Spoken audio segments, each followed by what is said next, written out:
મારું નામ હિતેશભાઈ કે કારિયા. આજે હડતાલ રાખવામાં આવી છે શેના કારણે? હડતાલ રાખવાનું મેઇન કારણ એ છે કે અમારી સેલરી ટાઈમસર નથી, એના કારણે હડતાલ રાખવામાં આવેલ છે. કેટલા સમયથી આ તકલીફ છે? જી સાહેબ, કેટલા સમયથી તકલીફ હોય છે? આ રીતનું તો ઘણો સમયથી ચાલે છે અને લેખિતમાં પણ આપણે ઓફિસમાં લખાણ આપેલ છે. જે સમય એ લોકો તારીખ ફિક્સ કરી આપતા નથી.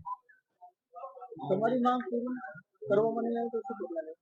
પગલા લેવામાં બીજું અમારે તરફથી બીજું કાંઈ નહીં હોય, પણ જ્યાં સુધી એ લોકોના કોઈ અધિકારી કે અમને કોઈ સંતોષકારક જવાબ નહીં મળે ત્યાં સુધી આ હડતાલ યથાવત રહેશે.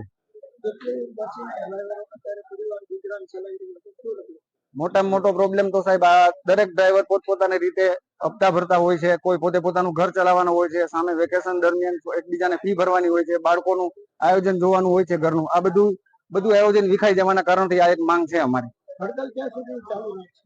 જ્યાં સુધી એમના કોઈ અધિકારી કે ઉપરથી કોઈ નહીં જવાબ આપે ત્યાં સુધી.